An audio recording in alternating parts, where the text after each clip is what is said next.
Welcome back. This is Cult of Elections,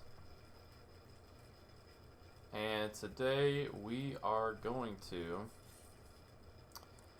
dive into what I think the best Donald Trump can do in the 2024 presidential election.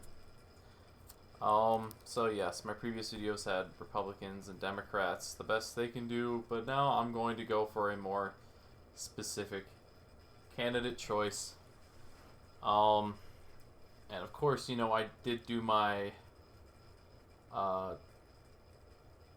Trump runs prediction, but I didn't do, the best I think he could possibly do.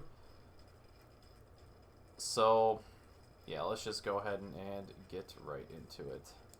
So, yeah, safe Democratic states.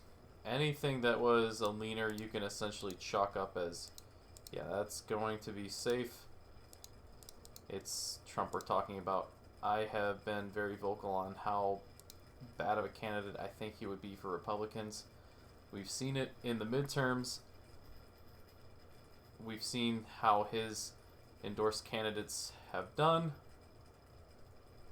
and it just didn't work out in many parts of the country. So there we go. We have some safe states. Now, if we're talking about the best he can do, yes, we're talking about a clean sweep of what Republicans are supposed to do necessarily in terms of these states.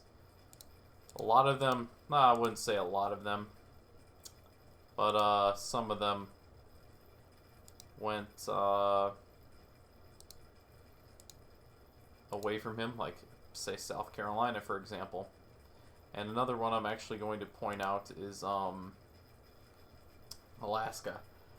I think with Trump as the nominee, I don't think Alaska goes back into safe hands. Yeah, you can call me crazy there, but I just don't think so. But I mean, I guess a detail like that is rather irrelevant in terms of the whole scale of the map, because, everyone's down here for the few states. But you might notice I left off Illinois. In terms of the best Trump can do, I think he can make Illinois likely. We saw in the governor race, Darren Bailey did make it within a 15-point margin. And needless to say, when you have most of the Illinois population living up here around this area, some spots here and there throughout the state, Pritzker, the Democrat, had pretty much propped up the farmer from southern Illinois that has a southern accent that a lot of these people up here in this state can't relate to. And he still underperformed what he did against an incumbent governor who nobody liked, Republicans nor Democrats. And okay, yeah, I could talk about Illinois for a while. If you can't tell, yes, that is my home state. But anyways, yes, if we're talking about the best Trump could do in a 15-point margin, likely Illinois. As well as, you got your obvious New Mexico, Colorado just moving away. Especially with Trump. New Mexico, no question, going to stay there. Colorado is just moving away in general. Virginia, except for Glenn Youngkin, and possibly another good choice, moving away. Especially from Trump. Again, the subject of this video is Trump. Keep that in mind. So, we're going to go through likely Republican states. Yes, I'm throwing Texas, the best he could do. It was a likely state in 2020. So no reason he can't gain back possibly a couple percentage points or keep it about the same. You could argue that it goes into lean territory, but again, this is the best he can do. In my other prediction, I believe I had it as lean. I have to go and watch that. I don't think he brings Ohio or Iowa into a safe margin. I just don't really see it happening. Nebraska's second. I think it's possible. These people can swing like crazy, as shown in the House race versus the fact that they voted for Trump both times. I'll go ahead and categorize this as lean. They can swing. this is a swing district too, in terms of who they vote in.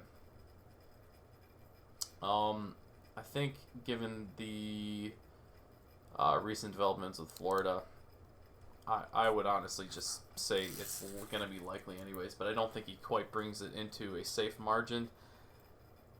Not quite. Not quite there. Alright. Then, of course, we have the states that everybody's been talking about for a few years now. So, yes, let's just jump right into those. I think 2 states that Trump is just not going to win, but could bring back into lean margins like he did in 2016. And man, that feels like a long time ago. It's crazy we're still talking about him running. Yeah, I don't think he's winning these states, but, you know, given really good performance, and as you'll see coming up in the Rust Belt, given a really good performance, I think he could win those, not win those states, bring them back into, like, lean territory. Wow, I am speaking a lot. Alright, so we can go ahead and, you know, categorize the 1 state that's left that voted for him both times, and that is North Carolina. I don't think he'll be able to bring it into likely territory at all.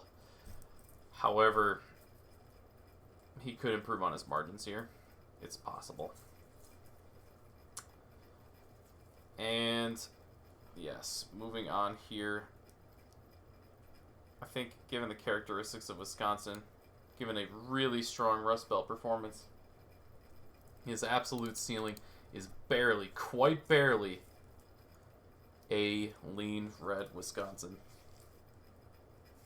And while I try to say the tilt characteristic is very overused, these last 5 states I'm going to put in the tilt characteristic. I will straight up say that 1 state that Trump is not winning is Michigan. Aside from 2016, we really seen no sign of it going the other direction. However, if he does a really phenomenal performance, perhaps, maybe, and I'm not even fully convinced of it, a tilt blue Michigan is possible. But not winning it. And then we can go ahead and categorize states that Trump just barely lost.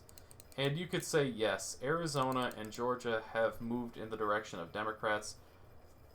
And I'm going to say, however, again, he barely lost these. These were tens of thousands of votes in these states that are, well, populated. So prior to the runoff in Georgia, because as of this video being made, it hasn't happened yet, that was a very close race in the Senate. Arizona, the governor's race was quite close. So it's possible that a few tens of thousands of votes can flip. And, okay, given that, we've seen Republicans can win in Nevada in modern times. And if Trump can make some inroads with Hispanics, and if Democrats have a, let's just say, poor turnout, it's possible, and just barely possible, that I think that's a lean red Nevada. And that leaves 1 state left, Pennsylvania, which I am also going to categorize as lean red. In this best case scenario for Donald Trump, Pennsylvania, of course, voted for him in 2016, and he lost it by a few points in 2020. We saw what happened with the Fetterman-Oz race in 2022, but I think that was largely due to Josh Shapiro, just absolutely running over his opponent. I think the top line plays a big part. We saw that in New York. But I think, given Trump's best case scenario, a tilt red Pennsylvania could happen. And I just realized I am missing 2 electoral votes. Maine at large. Ha! Alright. Forgot Maine at large. I don't think Trump's bringing that to a lean margin. Not much to say there. That is very funny that I missed that. It's kind of easy to miss considering you have to color in the districts here. It doesn't quite show up on the map. But yeah, there you have it. Keep in mind, this is a best case scenario for Donald Trump. And before you go in the comments and say, oh, Trump isn't winning Arizona, Trump isn't winning Georgia, Trump isn't winning that. Yeah, I wouldn't exactly consider most of these likely. I'm going to be honest. You can watch my actual prediction of what Trump runs. But this is a best case scenario for him. And if you think he has absolutely no chance of winning Arizona or Georgia, you're just plain wrong. Simple as that. These states are still extremely close. They have gone for the Democrats in these key races, but they are still extremely close. Other than that, let me know what you think. Besides that, well, have a good one. And peace.